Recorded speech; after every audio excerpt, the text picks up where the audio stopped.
Okay, great. So, as I was saying, Zoe and I did, come Zoe in the picture a little. Come here because the camera's here. Yeah. So, as I was telling you guys, yesterday I did a great lesson with Zoe on the forehand, but specifically on the attack. So I want to do that lesson and share with you some of the philosophy that we talked about, because I have a specific way that I like to see the forehand attack. There's some different footworks you can do, and also just like philosophy of like how you should hit the ball, like how flat you should hit the ball, how much rotation, how much pace, and things like taking the ball early and on the rise are important. So there's a lot of little details that I think are important when you're working on the attack. And in my experience, a lot of kids your level, I know you guys are really good tournament players, but even at your level, a lot of players miss these shots, like these kind of kill shots, these put away shots. And so what I used to do with my coach is I would practice these shots religiously until I felt really, really confident in attacking a short ball or a mid-court ball. And in my experience, watching a lot of tournament players, a lot of matches, many players are kind of afraid to attack here, or they hesitate because they don't want to miss it. And so if you practice these shots enough, you can get really automatic and you can get very, very confident in your attack. And you can actually get to the point where if anyone gives you a short ball, let's say you're playing nationals, and even against the best players in the country, if they give you a short ball, you know that you can end the point. Like literally, you know that if you get that shot, you can finish the point pretty much 10 out of 10, like 100% of the time. And it's like very, very rare that you would miss an attack shot. So that's why we're working in this area. You know, so we'll split up, we'll alternate, and if you get like 8 or 10 balls, if you can just pick up 8 or 10 so we can keep working, and we'll just kind of like work like that and try to get a lot of repetitions in the next 45 minutes or so, and just get a lot of practice on the different nuances of the attack. All right, Zoe, do you want to go first, like what we did yesterday?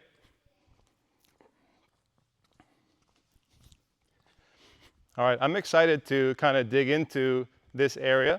You know, a lot of times we work from the baseline, trying to get solid from the baseline, but this is an interesting area to work on where you're attacking the short balls or the mid-court balls. All right, let's go. So we have a mid-court ball. It's just like a sitter, pretty easy ball. And yesterday we talked about taking it either on the rise or at the top of the bounce. Don't let it drop too low. And we'll go down the line. Nice. Not too deep, right? We have the shorter targets here. 2. That's too deep. 3. Okay, try not to pull it into the middle. Move up. Good, but with a little more pace, Zoe. A few more. We'll do like maybe we'll do like 8 or 10. At least 6 to 8. Nice. Up to it quickly. Quick steps to the ball and take it at the top of the bounce or on the rise.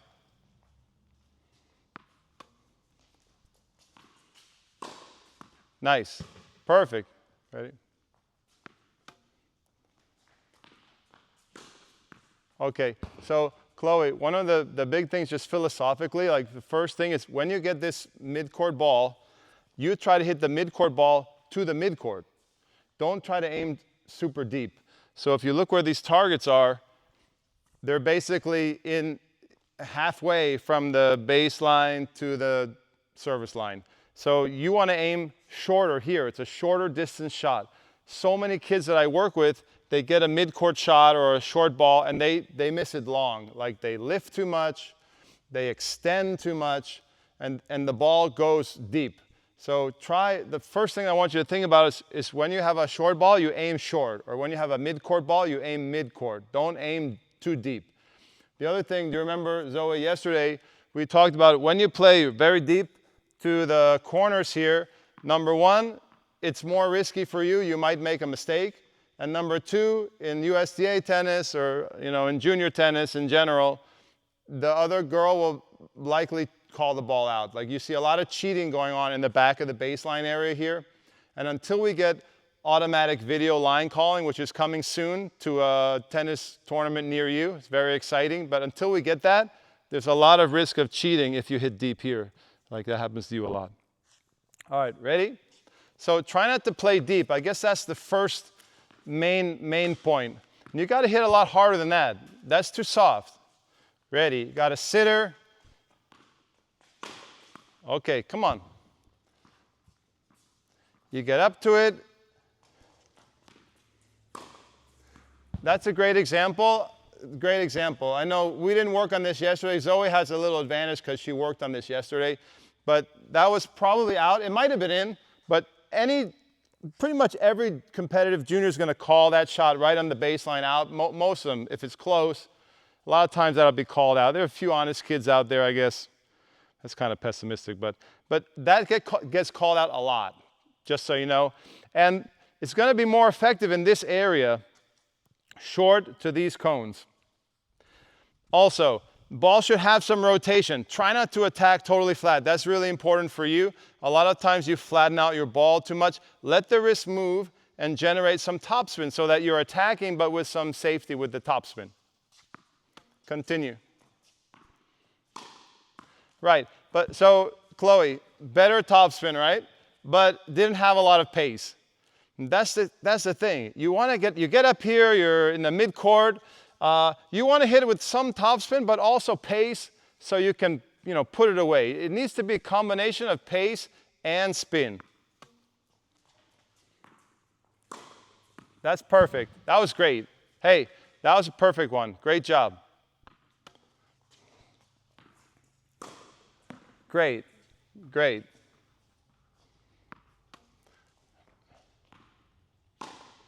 Great. So which stance do you like? If you can come a little closer and show me the open stance, you look really good at that. Right, right. So remember yesterday, what did you say you like? You like the closed better. That's fine. So if you come here and you prefer the more closed setup, that's fine. You look very comfortable in this like semi-open stance setup. But you can do closed too, or you have both? I can do closed too. Yeah, I'm sure you can. But you find the one you like the most, and you can that one you can prioritize when you're coming in. What do you think about this third cone here? I think it's a little conservative. I put it here just for confidence building, but in general, I'd probably aim more to these two, a little closer to the sideline because you're trying to be aggressive. This one is just a little extra safety shot here, but this is maybe not aggressive enough. Try to take the risk and go to the outer two cones, especially if you're playing someone fast. Right, so that impact point was above your head. So as you're coming in, you want to hit the ball, strike the ball between your waist and shoulders, maybe around your chest. You don't want to hit the ball too high up there, right? And if it is high, you can still hit topspin on it. Don't smack it too flat. Yeah, it's very good, Chloe. Nice combination of pace and spin. Nice. Wow. Very nice. Get up to it quick. Take it early. Right. Nice. If you practice these enough, like I used to practice these daily to try to become automatic. And just for me, for my own game, I felt like I needed that. Maybe you don't need to do it as much as I did, but I wanted to feel so confident that I could almost make that shot with my eyes closed, the mid-court shot, the attack shot. Psychologically, I think a lot of kids miss that shot because it's kind of like pressure. You sort of have an expectation that you should do something with it, you should end the point. The other player also is scrambling, so the other player is going to be scrambling back here, kind of hustling, and many times just psychologically, players will miss these easy kind of end of the point type shots. You know what I'm saying? So I think there's some psychological pressure that happens, and you need to build up your confidence and stay calm when you're executing this situation. All right, switch it up. Give Zoe a chance. I thought we'd review the forehand work that I did with Zoe so Chloe can learn. And maybe maybe we can let Zoe's shoulder rest. I'm worried about it. We can do a little serving later, but I really want to do the serve patterns and stuff, but I don't want to push her shoulder too much. Is your shoulder okay doing these forehands? Okay, let me know if it starts to ache or anything. I need to know. Okay, short one. Okay. Usually, when the ball goes down, we talked about how your strings, the racket face is a little closed. You know, the racket face. If the racket face is too close at the impact, the ball typically goes in the net. Don't let it drop too much. Right. I think for you, it's really critical to remember that impact point around the chest height, around the stomach height. It's perfect for you. If you let it drop, you get into trouble. So I don't know, Zoe, we did probably 100 or more reps yesterday. I'd like to continue that today. You start building up your repetitions and your confidence. Good. And this one, I think, is too much shape. In my opinion, it's going up, taking too much air time, and then coming down. It needs to be a little straighter to the target. Still with topspin, but not so much lift. From the back, when you're rallying, you want more lift. You're going to want a lot more shape. Let's go. Just missed. Pretty good, though. Top of the bounce or on the rise. Okay. Ready. Great shot. Great shot. Vamos. Okay. Good combination of pace and a little spin. Good. Zoe, be careful when you come up to it. Don't get narrow with your hips. Make sure when you jump into it and when you explode, your hips widen, your hips abduct, abduct. That's very important.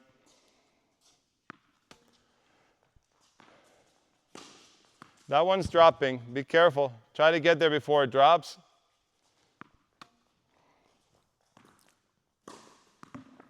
Okay. Good shot.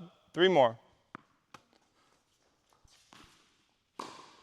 Very good. Like that one you can make all day long. It looks like you can never miss that shot.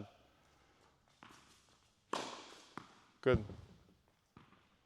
Come on, uno más. In. Perfect. You hit this target here, this cone close to the line. Hit it right here. Perfect. Good pace. Not overwhelming speed, but enough speed to hurt your opponent. And a nice rotation on the ball. It's fantastic. Right? When you go to hit the mid-court shot, try to hit a ball that you can make 99 out of 100 times. It's no good to be here and hit a ball that you can only make half the time. You have to hit a ball that's reliable, a reliable attack. Then you can also, Chloe, we were saying yesterday how you can also add this movement to the net. You can take this shot and it can be a transition shot. In this drill, we're not going to the net, but this can totally be an entry point to the net. And you don't have to overhit that approach shot, you know. That entry point doesn't have to be too much speed. Last one, let Chloe go. Good, good ball. So this is a very short shot. Like you're near the service line here, and you hit the ball to the other service line, just past the other service line. So how many feet is that? Do you know? Do you know, Chloe, by chance? It's a little more.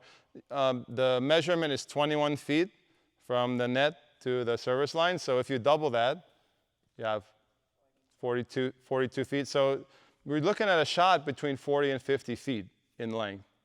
And normal baseline shot is how far is it in the baseline? Do you remember? I think we talked about it yesterday. Do you know the distance from the net? Do you know the distance from the net to the baseline? No? It's 39. So in total, it's 39. So the entire distance is 78. So when you're rallying from the back, you're looking to send the ball typically above 70 feet, 80 feet. If you're deeper, you can go above 80 feet to get it deep. So that's quite a long distance. And so to make it go longer, what do? You hit more shape. Yeah. But so when you come inside the court, the length that you need for the shot is rapidly diminishing. The length is getting rapidly shorter, and you have to adjust your sights and adjust your shot for that. So I think it's really, really important principle to aim short and to understand that this shot here to there, you only need maybe 40 or 50 feet. So almost less than half, like a normal rally. It's like a half the distance, you know. It's a really good point, really important. So many kids miss it deep. So many kids I can't take it. I see it so frequently. This shot, and it's going long, especially on the down line. All right. So it's like, that's pretty long. Like that would have landed near the baseline. Be careful. Ready? So Chloe, it's like a short distance, but fast shot. It should be fast, and it has rotation, has spin. Short, fast, spin. I don't know if most people think about it that way. Like, this is how I've always thought about it, but I think most kids, most coaches maybe aim it flat. Like, that was flat. That was kind of a slap. I don't know. That one you sort of, I don't know. You didn't really get under that.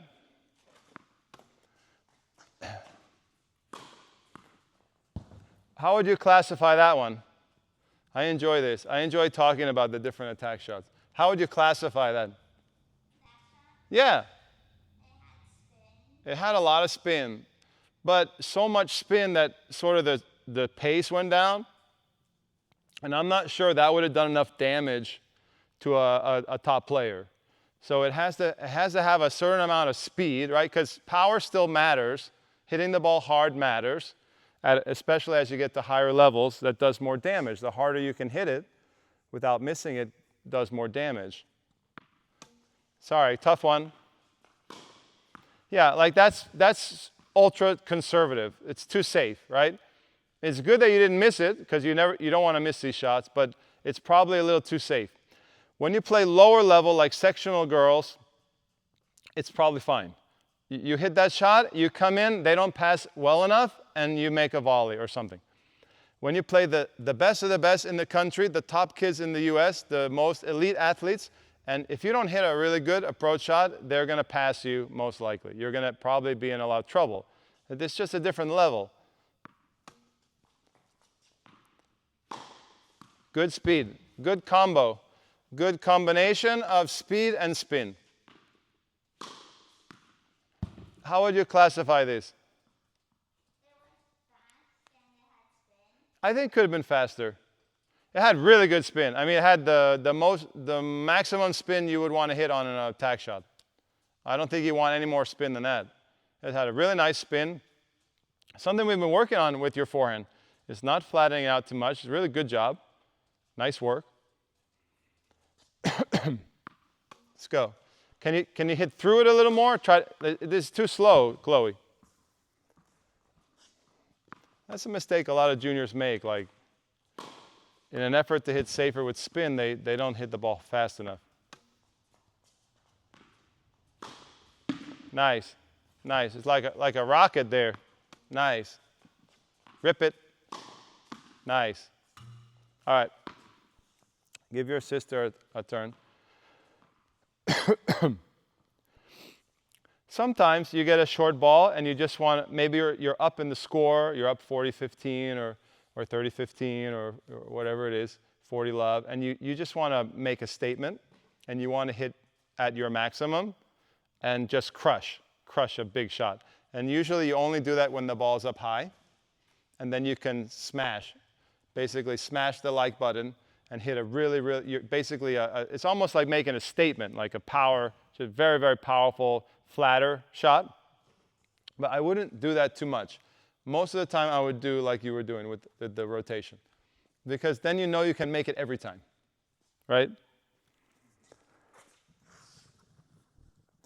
But unfortunately, I see a lot of kids who try to hit that statement attack shot, the huge power, like basically max power shot all the time, and they make about 4 out of 10. You don't want to be 40% on your mid-court balls. Let's go. That's way too much shape, Zoe.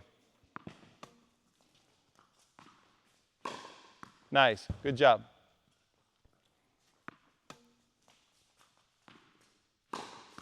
Okay. It's really good short ball. It sounds so weird because we always talk about hitting deep, right? Coaches and tennis players always thinking about hitting deep. In these situations, I prefer what you did.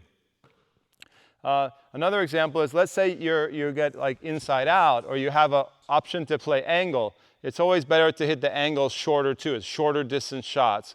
So anytime you're up near the service line, when you start thinking shorter distance, I think it's going to basically be better for you.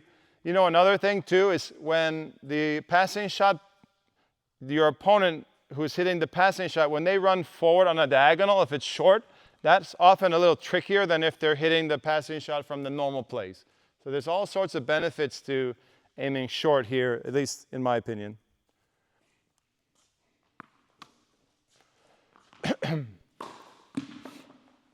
How would you classify that? Yeah, it's really good. I think it's starting to get near your maximum in terms of speed, the maximum that you can hit and actually make it reliably. So just be careful. That to me was closer to your maximum power that you can control, you know? And you did. You hit it basically perfectly. Hey.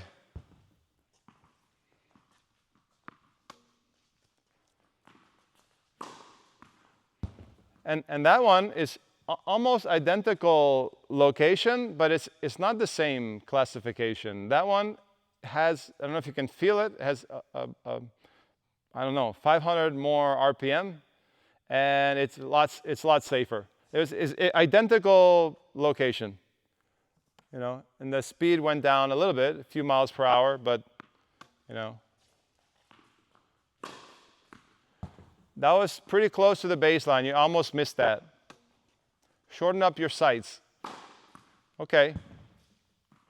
If you can play short and fast, that's the king or queen. Not that short.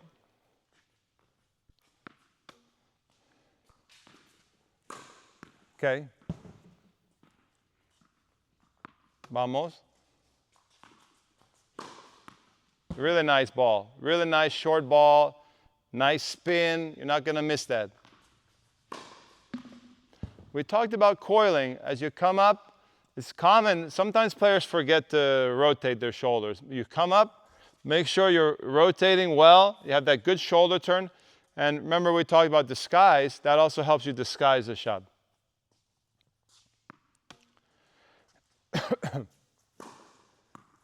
I get nervous when you let the ball drop, Zoe, but you did make it. What do you think about that? I think it's fantastic.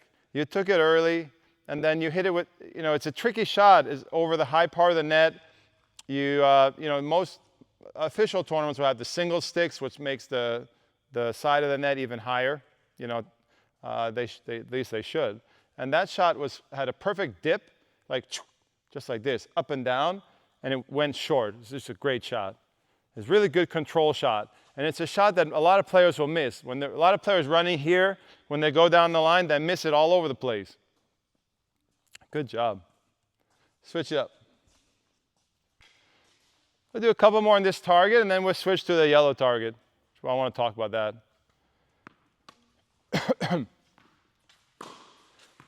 How would you classify that? It's too deep, and it kind of looks like a rally shot. Just the way you swung, you had like extension and lift, and it had the height and air time. It looked like a rally ball almost. I like the way Zoe was aiming the shorter one. Okay, that one definitely. Like, what was the distance? Would you reckon? Pretty short. Probably like 45 feet or 50 feet, just rough math. That one didn't have any rotation on it. So that's when you kind of maybe fall back into your old forehand that doesn't have quite as much whip in the wrist. So try to keep the wrist relaxed and whippy and add the rotation if you can.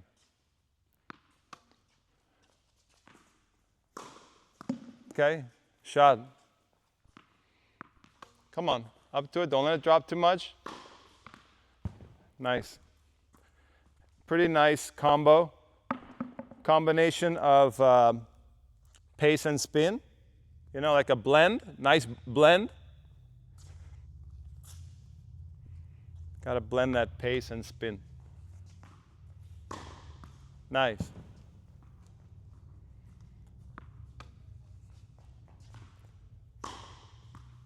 Yeah, I think you missed that one. What was your impression? It was pretty flat. Yeah, there wasn't that little dip of the racket under the ball, and then the ball went straight, and I think you might have missed it wide. And even if it was in, it was very, very close to the baseline. It's very easy to cheat that. A lot of cheaters will just take it right back, take it out of your hands. Unfortunately, that's the way it is.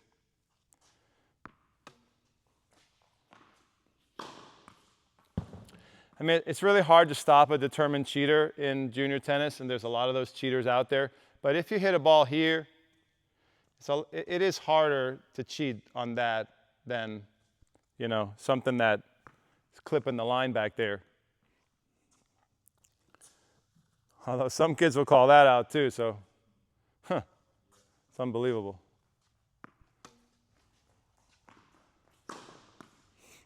Make sure you load. Like, I don't really like, I think some coaches teach like running through the shot. I really like to see a substantial load. Like you run there, you load the legs, and then you explode into the shot, typically jumping into the shot. I really like that.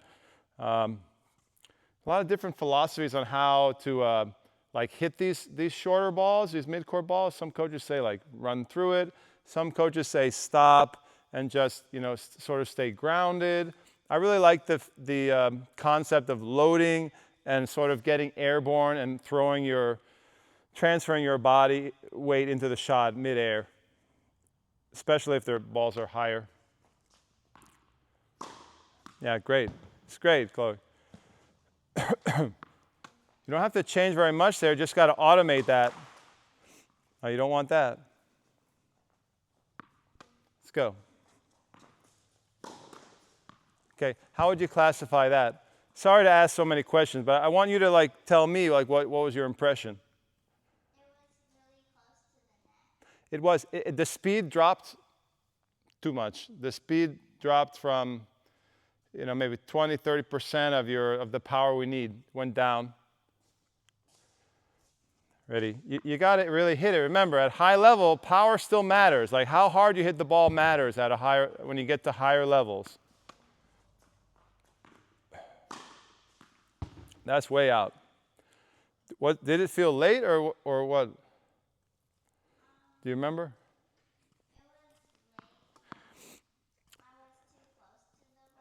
Zoe, do you remember what I said yesterday is the secret to never missing a down the line shot wide? It's the tip of your racket. So whenever you come to the ball here, and as you come to the ball, if you can let the tip of the racket come through, and if you can visualize or image hitting I know you can't actually hit around the side of the ball, but hitting the right edge of the ball, and you can even spin the right edge of the ball. You can hit diagonal spin on that shot and curve it in. It's possible to curve it. So you can hit a little bit on the right edge of the ball. But just making sure that tip of the racket doesn't get laid back too much, because if it does, what happens? If that tip's laid back, the ball will usually go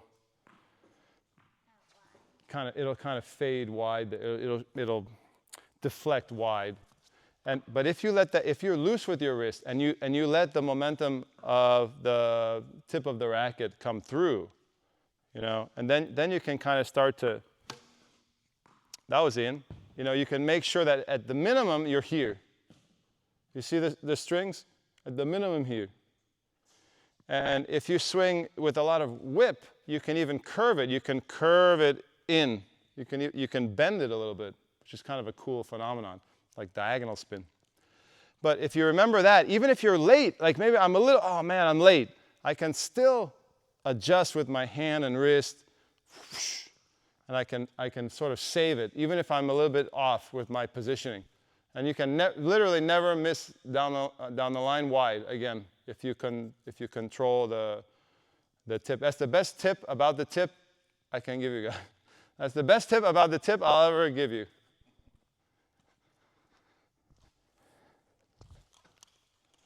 My old coach taught me that, and I think it's really true. And the really good players, you know where you do that a lot too? Like on a passing shot, you ever see like Rafa Nadal or pick your famous player, Alcaraz, and you ever see them curve the ball like almost not around the net, maybe even around the net post, or I don't know if you've ever seen highlights of that. That's what they're doing. They're letting the tip come around, and they're whipping across the ball, and they're hitting diagonal hook spin.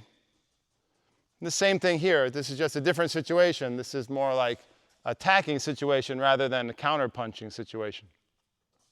But remember, you can hit diagonal spin on the ball. The ball doesn't always have to spin true, this way, straight. You can put different diagonal spins on the ball. All right, last few. Nice.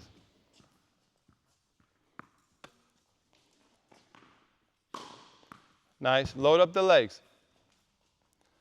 Load up the legs well. Good.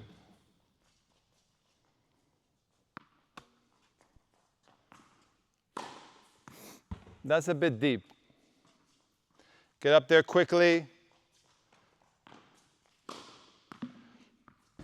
You could go a little more in the legs here.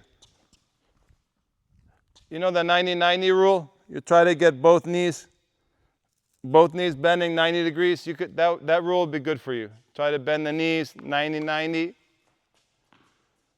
Yeah, for sure. And then don't hit too deep. Nice. I got you. A couple more. Tough one, short one. Right? So if it's shorter, you put more lower. You try to put extra spin to get it up and over the net. But again, short. That one you lift too much. You lift it too much. Vamos. Okay. Match point. Nice. Okay, Zoe, you're up.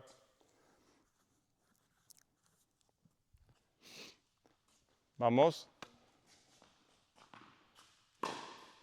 Way too much shape. That's a classic mistake there. You move up to it, too much lift, and you carried the ball long. Okay, make sure you coil the shoulders, take the ball relatively early. Another great example there, what not to do, not to lift. The ball's out long. Would have been a good ground stroke from the baseline. Okay, come on, do the targets. The outer two cones, outer two. What would have saved that? That was it was an awkward situation. What would have saved it? If you hooked it better, you could have saved that shot, even though it was tricky. Vamos. Come on, Zoe.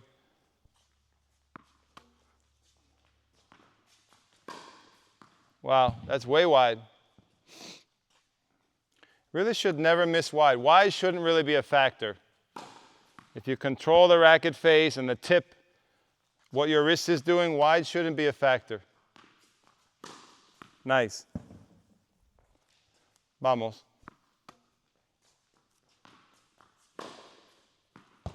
Incorrect shape there.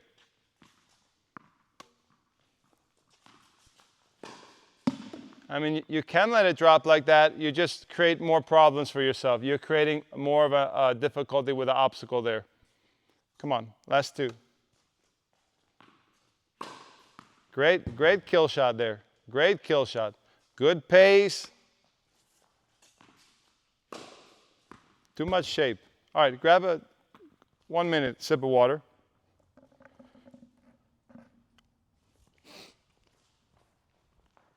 I love working on this. It's fun. I like this shot. You worked on it a lot. I told the girls I used to work on this shot so much with my old coach when I was training for futures. This was the shot I loved to work on the most.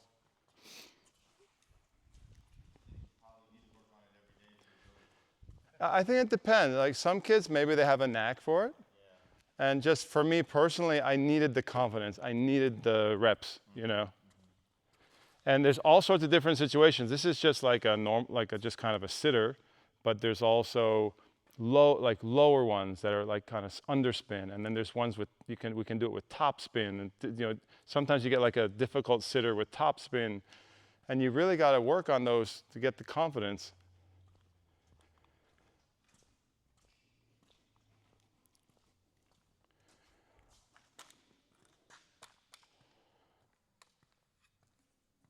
I don't know with Zoe if it's her grip. She seems a little bit like, I know it's semi-Western, but it feels like it's a little more closer to the Western side. But she always kind of has to come around under and over, you know? Yeah, she's not Western. She's definitely in the between semi-Western and Western. It's different than Chloe. Chloe doesn't have as much trouble. I think she's a little more conservative with the grip. Yeah.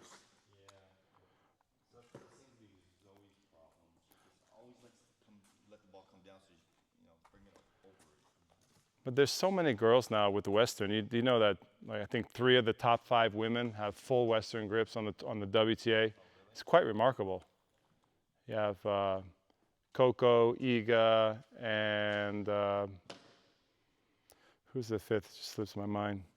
I wonder if I should just have Zoe model Iga. I wouldn't. I don't think she needs to make a lot of changes. I know you love to do the technique with her. I try not to say too much to her. Like I think if she just has enough reps, it'll iron out. I'm not that concerned. I think it'll be okay. She has a few idiosyncrasies, and I just think, you know, that's her forehand. I think it's going to be fine with enough repetitions. You can see plenty of examples of, like you said, of Iga. Her forehand's a little unorthodox, and she's great.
Let's try one more each down the line, and then we'll go across to the short one. Really good job, guys. Stay focused and keep getting the reps.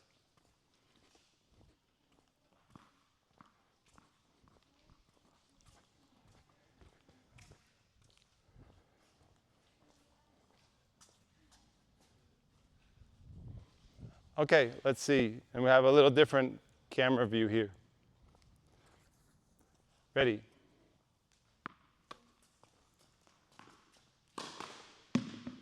Nice.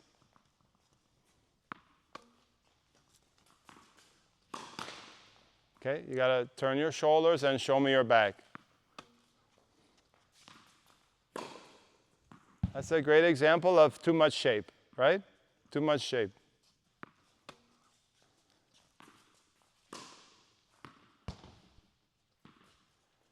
It's a great example of what not to do. The ball was just out, very easy to call it, right? As near the back of the line, more or less out. And the ball had a lot of shape.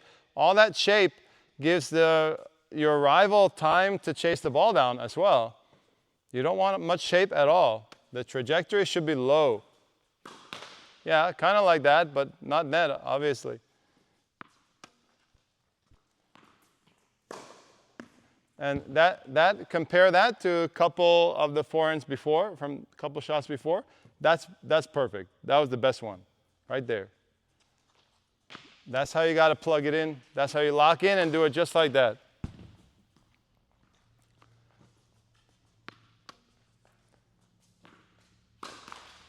That's it. This is like on the other side of the spectrum. Like it's kind of a slap downward. No spin, no lift. Watch out. So you had a couple where you lifted with a lot of safety and then one slap and one perfect one. Ready. Vamos. Oh man, come on Zoe. Finish strong. Come on.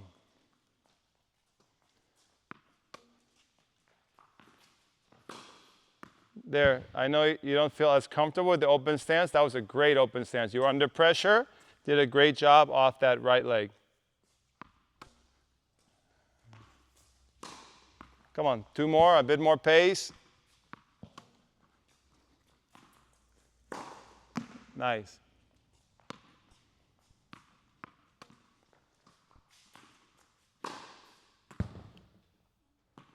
Thoughts? That's really good racket speed. It's a great racket speed and actually great rotation on the ball. So you hit it really hard, great spin, but you lifted it. You didn't think it had spin. It had a lot of spin. I was looking right at it. Maybe we didn't see the same ball there. Like it had a really good explosion, you know, like a really good racket speed. All right, Chloe, you're up. Vamos. Okay. Very, very accurate shot there. Very accurate. What are your thoughts about that? It had good speed. I don't think it had any spin at all. There's no reason why you need to hit that ball flat. You can put a little spin. You know, for me, in the modern game, that's how I would attack, with a moderate amount of topspin, with some exceptions from time to time.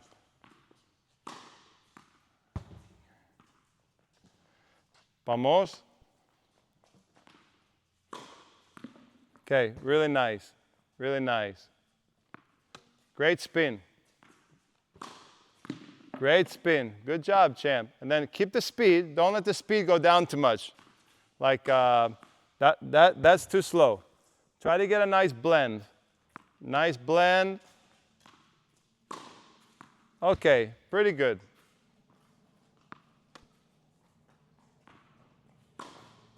This one is a good example of not loading very much. You just kind of run there and there's no energy transfer. You have to load 90-90 with the legs and then accelerate, really whip it.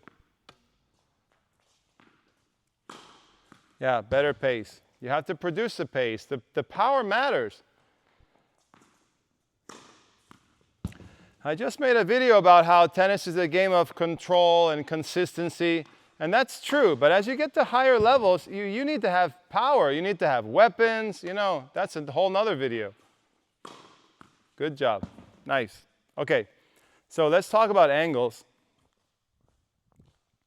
Zoe, what did we talk about yesterday? Do you remember? Okay, if you go angle cross court, you have to disguise it and make it look like, are you listening? You have to make it look like a down the line. You have to make it look like a down the line. Very important, disguise. So how do you disguise it? But that's usually like your shoulder turn. Yesterday I said you have to give an Oscar-worthy performance. Like you have to be it has to be a really great acting job on the cross-court shot. So you get up there, and the biggest thing I would say is you turn your shoulders. You really turn your shoulders to make it look like you're going there towards you.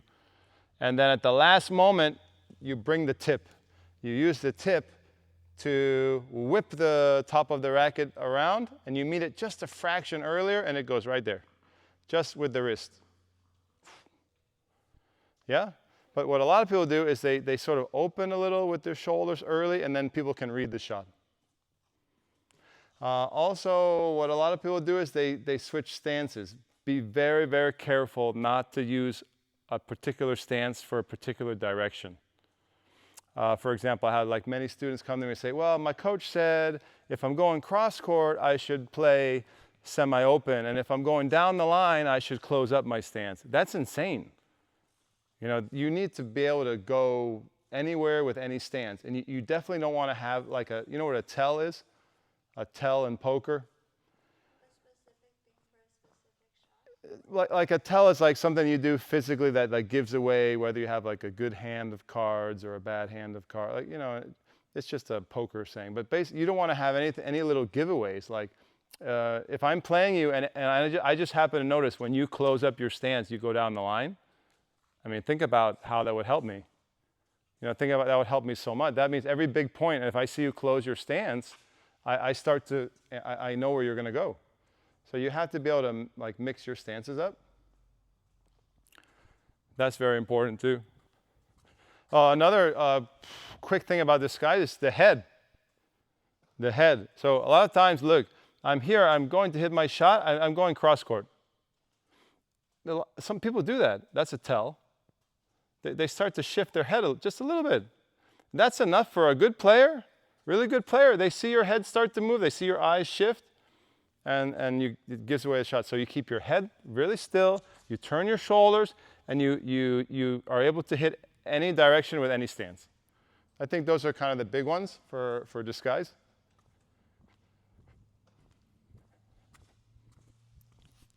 All right, did you see the angle here?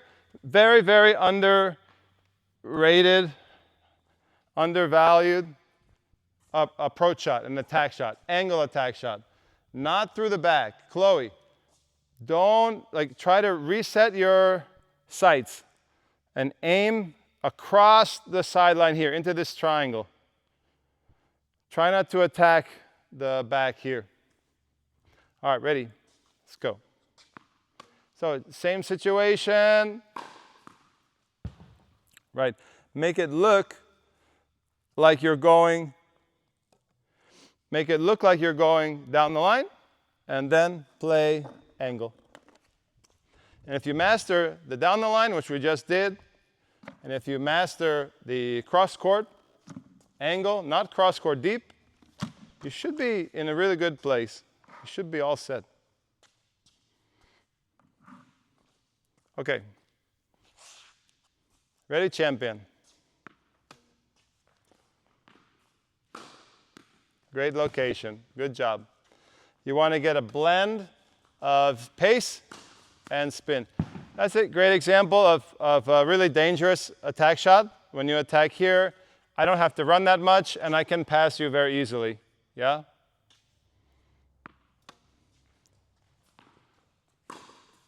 Okay. Too much shape. If you put too much shape on a cross-court attack shot, what happens? Usually you end up in the alley. It has to be a low trajectory shot. Vamos. Your thoughts? Yeah, it's great. Great. That's what you want to reproduce. Reproduce that over and over again like a machine. That was great. That's the one you want.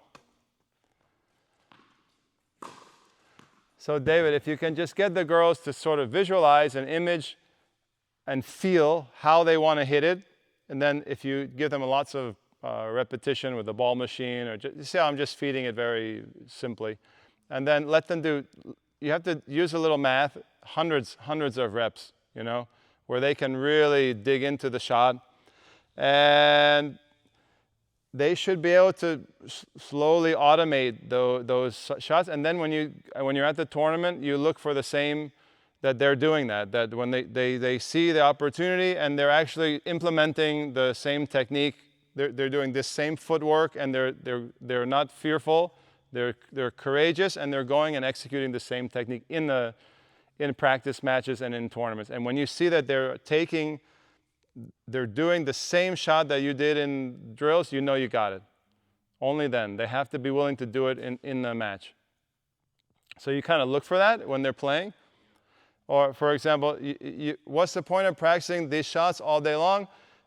Your dad takes you to the tournament, and on the weekend, and every time you get a short ball, instead of going up to it and brave, you hang back here and you hit it like a reset, or hit like a rally ball. That's very common. So they have to see it and go and do it and go for it, you know. And you'll be on the sideline, just like you're pulling your hair out, or going crazy, because you're like, we work on this attack shot, and you girls, you have to do it. You have to try. You have to try to do it. Too much shade.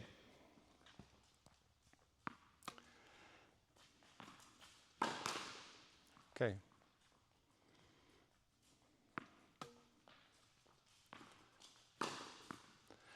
Guys, when I go to a high-level junior tournament and I see kids who are brave enough, when they get a ball up here, they're back here rallying, and then they don't hesitate. They go up and very calmly strike winners. It's such a beautiful thing. It's absolutely beautiful. But it's a very difficult skill to actually do in a match and make it look easy. It's very common to miss those shots, so a lot of kids will hang back. And when I see that skill, it's one of the skills I'm like, wow, that's really impressive. And those are the elite, usually the elite kids, the really good ones. In the US and internationally, they're really good at that. Whether they just have a knack for it or they practice it a lot. It depends. Some kids just have a knack for that, and I never was blessed like that. I had to work on those shots. That's probably why I became a really good coach, because I had to work for everything. Nothing came really easy for me, so I had to learn I had to learn everything, and work. That makes, usually those players make better coaches than the ones who are just, they couldn't even tell you how they did it. They just do it. Yeah. The ones who struggle make the best coaches, I think. Huh? Yeah, if I was on tour, like 300 or 400 in the world or something, probably, right? But it would have been more prestige, maybe, to. Anyway, maybe the Challenger Tour is not too glamorous, but it's it's a very cool life to travel. I would have loved it. If I didn't get injured, I would have loved it. I would have loved traveling all over the world. This is fun, though. I get to be on the tennis court, and I love my job. What are just a few other skills that I look for, like, I don't know, it's not, it's a longer discussion, but there's certain like skills that I look for in high-level juniors. This is one of the big ones. They can do that. Another one is like, another difficult skill, just if you're curious, like when someone hits a high topspin ball, is the ability to hold the line and take it on the rise with no mistakes. That's another very, very difficult skill. That we were talking about, maybe that's something maybe we should work on that this weekend. That would be defending it. Exactly, that skill, and to do it. But I mean to do it really, really smoothly and confidently with no mistakes. This is a very hard skill. This is, I think, equally hard. This skill. This is moving up, and Let's see, those two are like really big ones that I like. I'm like, wow, that's impressive. Um, huh? It's real impressive. And then that means that you can't push them back. That means they've basically taken away a very important strategy. Most kids cannot do it well. So that's a really good one. What else? I mean, I have a number that I kind of like look for, but I look for good defense. Like, you know what really impresses me? This would be a great like video or podcast in and of itself. But when a player's in trouble, like a player comes up and they attack, and the other player defends, and the player has the wherewithal and maturity to reset, and they don't try to force the next attack, and they recognize that the player made a good defense, and they go back to a reset and rally. Like that to me is really impressive. Like just mentally and tactically, that the player recognized that they lost the opportunity, because 99 out of 100 they hit an attack shot, and if it comes back, the next one they're gonna just hit it harder, and sometimes it's just not there. So the recognition that the point's going to continue at that stage, and the patience to continue, I find really impressive, just tactically, you know. Just like little things like that when you're watching matches. So this one is one of the big ones, though. This is like a really big one. And I think this skill separates the good from the great. And the good ones, they do this okay. And the great ones, if you give them a short ball, it's the end. You know, like you lose. It's put so much pressure on you. Like every time I hit a short ball, this girl hits a winner. It's a lot of pressure, you know. I don't know if you ever played someone that good. It's intimidating. You know? All right, a few more here. Good. Did Chloe go yet, or it's just you? Oh my gosh. Okay. Sorry, Chloe. Right. So this one has no spin, and the ball is getting up high. I guess that's why I get excited to work on these shots. I just think they're super critical. You know, I don't know if other coaches spend a lot of time on these shots, but like my old coach used to, and I always spend a lot of time here.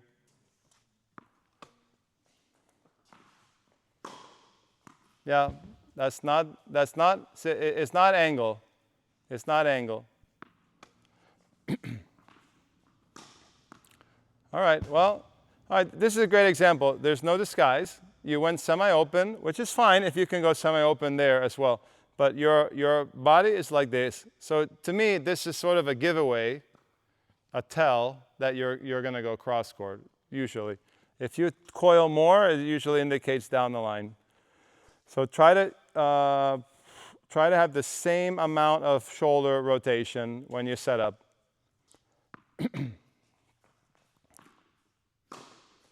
This one is great, really, really great, you know. I don't know if the camera can really pick that up from that angle, but I could see it really great. You coiled, I mean, I was sure you were going down the line. And then you use your wrist to go cross, it's great. You know, that was awesome.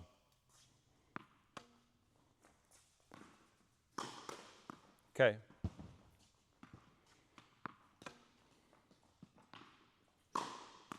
Good, shoulder coil.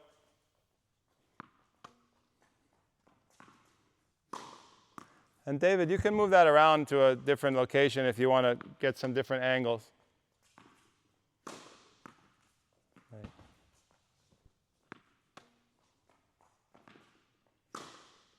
Yeah, that's a good example. What was your assessment? You missed it in the doubles, Ali. So what was usually the reason? Yeah, I don't think you pulled it. It was just too high. It was too much shape. No, I didn't see you pull it. I know what you're saying. Like, I didn't see you open up too much. You hit it like basically perfect with too much lift. And if you shape it too much, it ends up alley. You know? Vamos.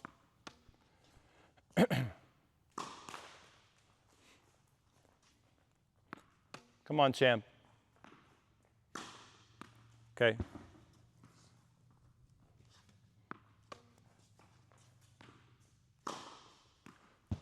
And this one, any analysis? It was flat. Yeah, it didn't have. I can differentiate. I get to know your game better and better the more I see you, and I like when you get that nice tight rotation on the ball. You can do it, you know.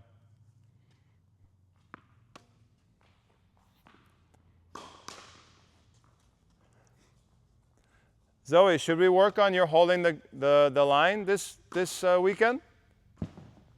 You think so? That would be really cool. I mean, if you're up for it.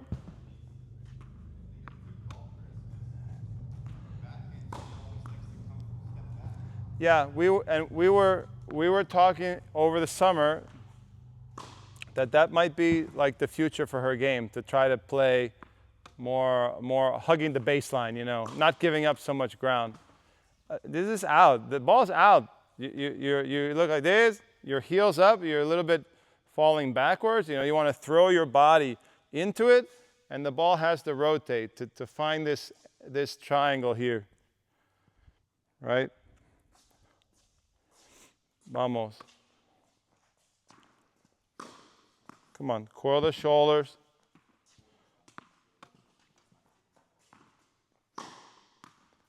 Okay, it was in, but not, I don't think it had any spin.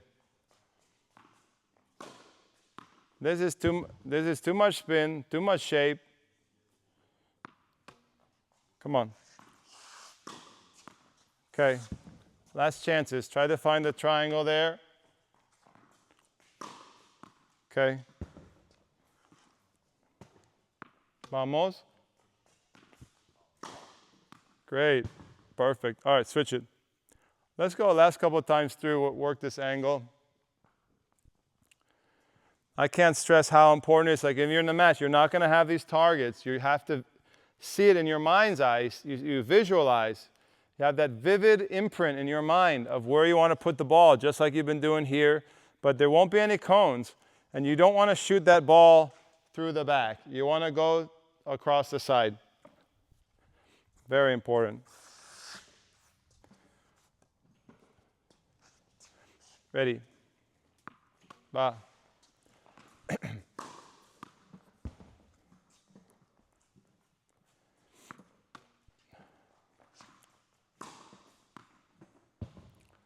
I don't know. It's spinny, not too much pace. Could have maybe been a sharper angle. Oh boy. Come on, up to it. This one is really, really flat, Zoe. Try to find a blend. Yeah. What were your thoughts? Yeah, there's a lot of lift. Watch out for that one. Watch out. Yeah, you lifted. Let's go. See if you can find the range again. Same thing. Like, it's okay. The ball got low, but that ball, you basically want to whip it right in there. It can't have too much length, or you'll go alley. Come on. Okay. Very good location, not very good spin. All right, you're struggling right now.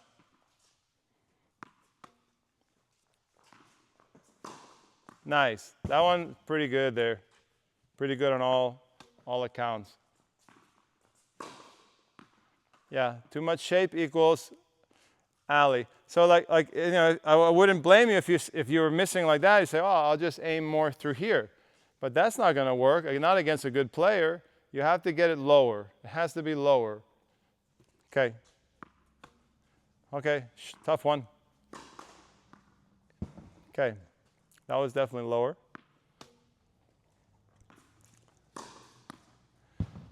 Very good, but not the location. Very, very good shot. Nice blend. Very good. Very nice. Come on, Zoe. Oh my gosh. Vamos. Yeah, here we go. One more.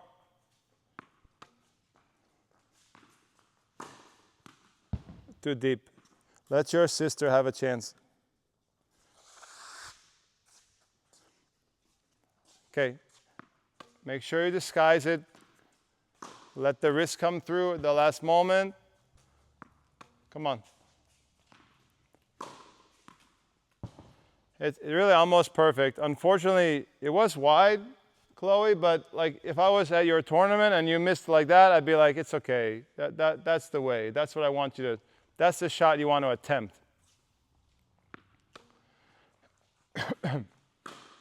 Excellent.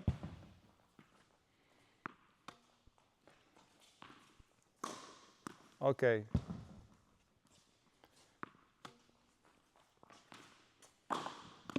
Too flat.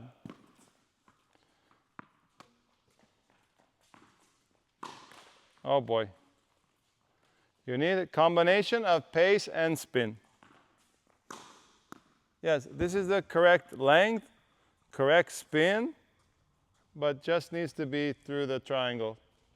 That was the right idea, you know?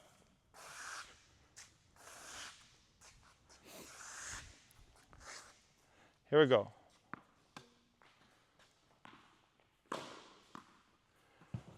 What do you think? Good or bad? You missed it by 2 inches. I think it's amazing. Amazing shot. Like this is a very, very high level winner against the best in the world, against the best in the country. But unfortunately you did miss it, but the way you hit it, the style, the principles that you used there that's the way to do it. Okay. Chloe, in general, when you have a short ball, you don't want to jump back. And you don't even want to jump in the same spot. Like when you hit a ground stroke, if you leave the ground, you typically stay in the same spot, right? When you hit a short ball, usually you throw your body weight, you transfer forward like you're in a wind tunnel. Big gust of wind blowing you forward into the ball.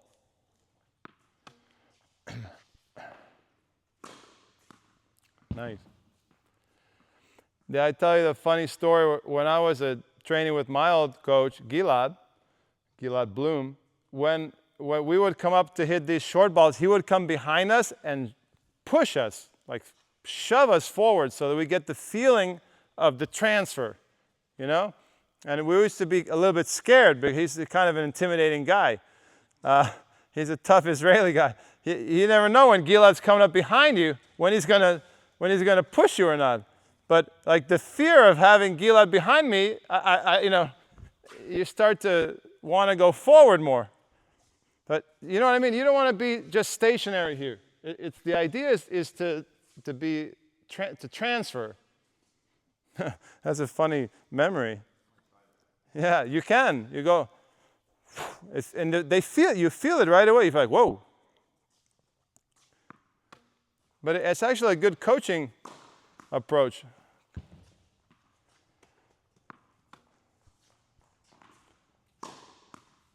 Imagine someone's pushing you from behind. Imagine there's a big gust of wind behind you. Oh, very, very good. Excellent. All right, last one each. We'll wrap it up, and I want to work on some angles. Last one for Zoe, last one for Chloe. Good, Chloe, that last one is fantastic. World class.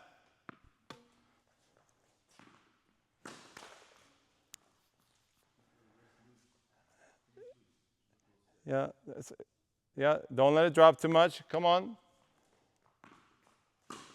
Oh. All right, Zoe, you're struggling a little bit on the cross court today. Can you find this triangle, please? Ready? Vamos. Okay. Better.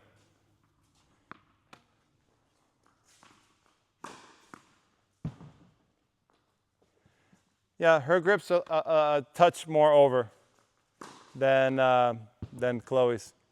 I'm absolutely not worried about it because there's so many women now with this grip. I can't remember the third one out of the 5. Who's in the top 5 right now? It's Andreeva. So Andreeva, Mira, Coco and Iga, you have the top 5 women in the world. 3 out of the 5 have more Western grip than you. You're not even there. They're farther over than you. They're all the way on the side. The 1, 2, 3, 4, 5th bevel. They're right there. But it really does beg the question, like is it okay? Because for many, many decades, coaches would immediately change a grip like that. They would immediately, I've seen it so many times, and alarm bells are going off, flashing red lights, sirens, if anyone presents with that grip. And now you have 3 of the top 5 in the world, and they're winning a lot of money, It makes you wonder, like, did all those grips that we changed, maybe we should have left some of them? It's a really good question. It's a very good coaching question, development question. Okay. Because people used to say, oh, it's not going to work at the pro level, all the reasons, right? When the ball comes fast, you're going to shank. When the ball, it makes you susceptible to low balls. You won't be able to compete at the high level, all these things. Were those true statements or not? Because, I'm probably guilty of changing some grips like that, myself. What were the arguments? On the low ball, you're not going to be able to get under it. You're going to have all sorts of trouble on fast balls. You're going to shank, and you're not going to be able to generate enough pace. Those are the 3 arguments. I used to, we always used to talk about that.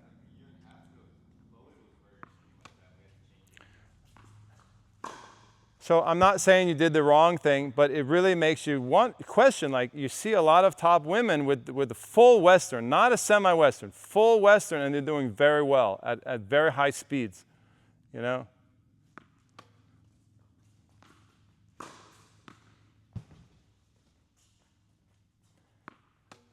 Believe me, I'm still pretty firmly in the semi-Western camp, Yeah.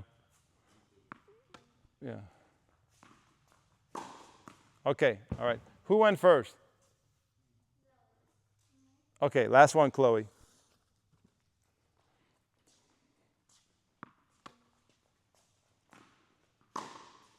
Okay, yeah. Try to go through it with topspin. Don't go through it just with a stiff wrist. Go through it and whip the wrist. Ready. More triangle. More diagonal. It's a pretty good shot. But I'm just telling you, the more you can, this is just a guideline, the more you can bisect the singles line, it's better. You're going to make the other girl run. Yesterday we talked tactically about how usually when you pull the other girl over here, you can anticipate the down the line passing shot. So if you go cross court and you're coming to net, try to be ready for that down the line passing shot. Also be aware that players will lob you from this position. So when the player's running across, cover the down the line, be ready for the down the line volley, and also be ready for an overhead.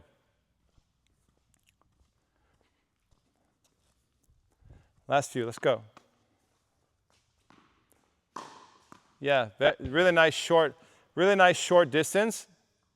You don't often hear coaches tell you good job for hitting short. In this case, I'm really proud of you for hitting short. Yes, very good. Very good.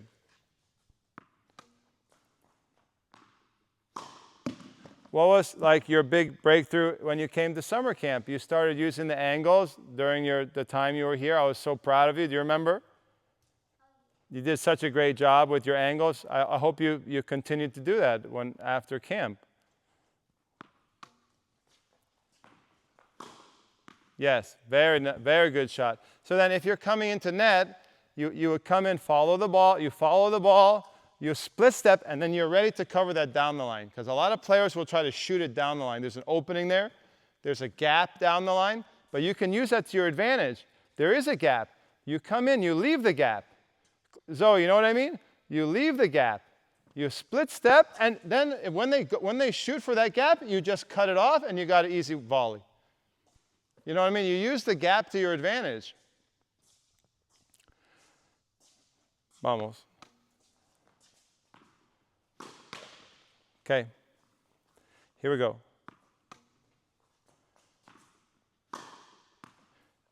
What was your assessment? It was good. I think it had too much air, like too much height. I would like to see that same shot, a little lower trajectory. Yeah, like that, but not in the middle. Just like that, but not middle. Come on, one more with a really good diagonal. Ay, ay, ay. Vamos. Okay, okay, okay. Nice work. Grab a sip of water if you need it.